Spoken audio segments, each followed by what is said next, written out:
2025년 8월 8일 금요일입니다. 스가랴서 3장 1절에서 10절 본문 함께 묵상하겠습니다. 주님께서 나에게 보여주시는데 내가 보니 여호수아 대제사장이 주님의 천사 앞에 서 있고 그의 오른쪽에는 그를 고소하는 사탄이 서 있었다. 주님께서 사탄에게 말씀하셨다. 사탄아, 나 주가 너를 책망한다. 예루살렘을 사랑하여 선택한 나 주가 너를 책망한다. 이 사람은 불에서 꺼낸 타다 남은 나무 토막이다. 그때 여호수아는 냄새나는 더러운 옷을 입고 천사 앞에 서 있었다. 천사가 자기 앞에 서 있는 다른 천사들에게 그 사람이 입고 있는 냄새나는 더러운 옷을 벗기라고 이르고 나서 여호수아에게 말하였다. 보아라, 내가 너의 죄를 없애준다. 이제 너에게 거룩한 예식에 입는 옷을 입힌다.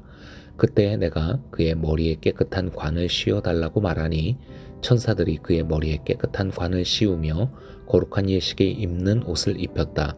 그동안 주님의 천사가 줄곧 곁에 서 있었다. 주님의 천사가 여호수아에게 경고하였다. 만군의 주님께서 이렇게 말씀하신다. 내가 내 도를 준행하며 내 율례를 지키면 네가 내 집을 다스릴 것이요 내 뜰을 지킬 것이며 여기에 섬기는 사람들 사이를 자유로이 출입하게 할 것이다. 여호수아 대제사장은 들어라. 여기 여호수아 앞에 있는 여호수아의 동료들도 함께 잘 들어라. 너희는 모두 앞으로 나타날 일의 표가 되는 사람들이다. 내가 이제 새싹이라고 부르는 나의 종을 보내겠다. 나 만군의 주가 말한다. 내가 여호수아 앞에 돌 한 개를 놓는다. 그것은 7 눈을 가진 돌이다. 나는 그 돌에 내가 이 땅의 죄를 하루 만에 없애겠다는 글을 새긴다. 나 만군의 주가 말한다. 그날이 오면 너희는 서로 자기 포도나무와 무화과나무 아래로 이웃을 초대할 것이다. 1, 2장에서 나왔었던 그 환상들 기억하실까요? 화석류 나무 사이에 선 사람, 네 뿔과 네 대장장이 환상, 또 측량줄을 든 사람 환상. 포로되었던 이스라엘 백성들을 하나님께서 그 당신이 역사의 주관자로서 그들을 회복시키시고 또 예루살렘 공동체를 다시 세워나가시는 그런 의미들로 볼 수 있는 여러 환상들이었었고요. 이제 3장에서 또 하나의 환상이 나옵니다. 성전과 그 성전을 또 섬기는 이 제사장에 대한 그런 환상이라고 할 수 있는데요. 이 당시가 지금 1차 포로 귀환이라고 하는 역사적 배경을 가지고 있지요. 그리고 또 당시 성전 재건축이 이제 진행을 하고 있는데 여러 사정으로 자꾸 중단되고 되게 지지부진한 그런 상황이었었다라는 거 기억하면서 오늘 본문을 한번 묵상해 보도록 하겠습니다.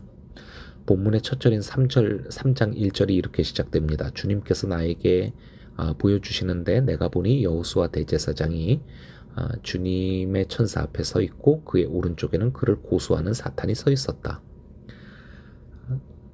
사탄이 여호수아 이 대제사장을 고소를 하고 있는 하늘의 법정, 이것을 지금 스가랴가 보고 있습니다. 마치 욥기에서 사탄이 하나님 앞에서 그 욥을 고발하는 그런 장면과 비슷하죠. 일단 이 여호수아 대제사장이 누구일까요?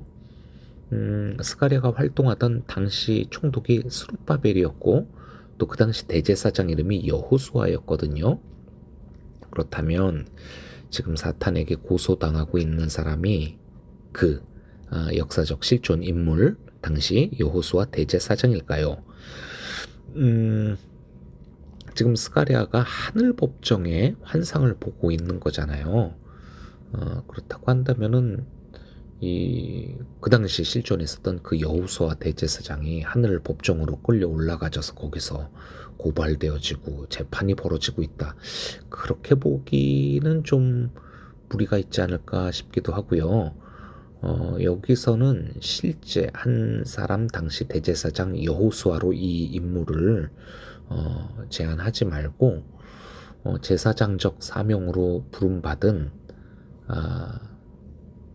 그 당시에 이 대제사장을 비롯한 여러 이제 제사장들, 종교 지도자들, 거기에 더해서 사실은 예, 이 백성 이스라엘이라고 백성하는 백성 자체가 온 세상을 향하신 주님의 그 주님과 온 세계를 화해시키는 그런 부름으로 어, 어, 세워지게 된 그 제사장적 나라지 않습니까? 그리고 여기서 더 나아가서 우리가 확장해서 생각해 보면은 오늘날 우리 모든 또 성도와 교회가 또 이런 왕 같은 제사장으로 부르심 받은 주님의 백성이겠지요. 그래서 좀 더 폭넓게 생각하고 적용해봐도 좋을 것 같습니다. 자, 그런데 사탄은 왜 이 대제사장 여호수아를 고소했을까요? 3절을 보면은 그가 지금 입고 있는 옷이 냄새나는 더러운 옷이었다라고 하고 있습니다. 그러니까 지금 이 사탄은 아, 단순히 이 여호수아가 의상이 불량하다 지금 그 얘기가 아니라 깨끗한 옷 좀 입어라 그 얘기가 아니라 이 옷이라고 하는 그 문화적 의미로 봤었을 때 옷은 곧 그 존재 자체를 의미하는 거거든요.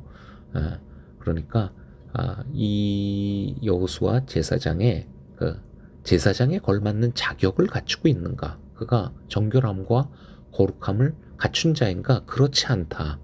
그가 입고 있는 옷을 보라. 그는 제사장의 역할을 감당할 수 없는 자이다. 지금 이 이야기를 자격의 문제를 지금 제기하고 있는 거라고 볼 수가 있겠고요. 그 당시에 지금 있었던 뭐 대제사장을 비롯한 여러 제사장들, 레위인들 이들 모두가 결국은 오랜 시간 동안 이 바빌론 또 페르시아에서 이방 땅에서 태어나고 자라나서 살면서 이방의 부정한 것들을 피할 수 없었던 관련돼 있었던 그런 삶을 살았던 사람들이기 때문에 그들이 지금 제사장이라고 하는 이 역할을 제대로 갖출 수 있을까, 감당할 수 있을까 이런 시비가 그 당시에도 분명히 있었을 것이고요.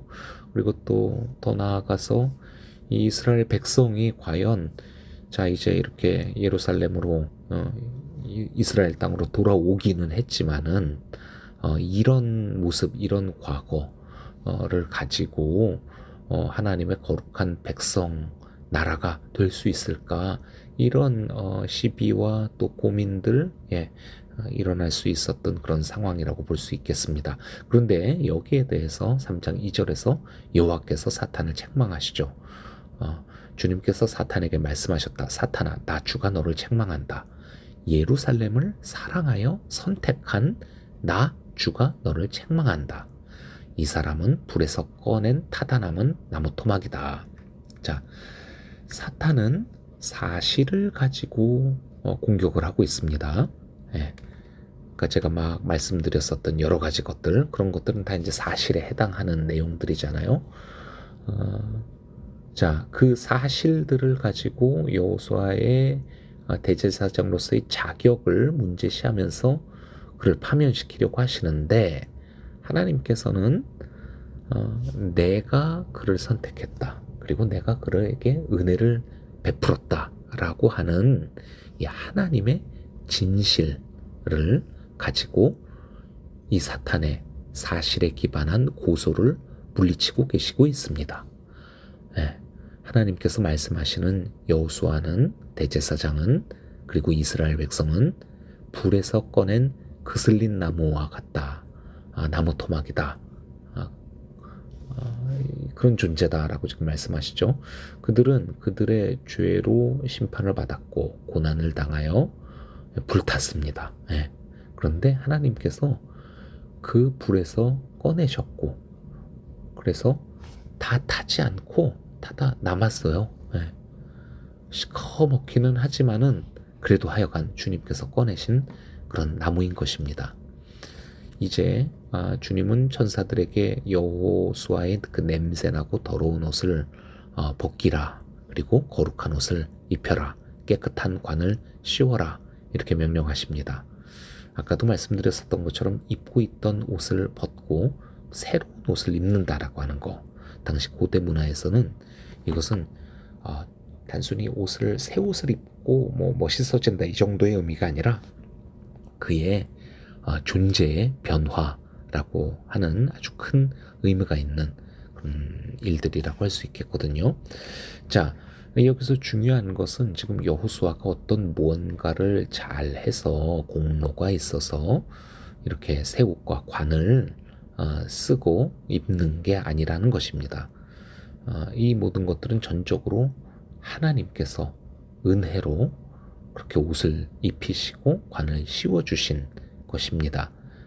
여호수아가 이렇게 새로운 옷을 입고 또 관을 씀으로 인해서 엄청난 이제 권위를 갖게 되게 되는데, 어떤 포지션에 이르게 되는데, 이것은 전적으로 하나님께서 그에게 부여해 주신 그런 권위라 할 수가 있겠지요. 예.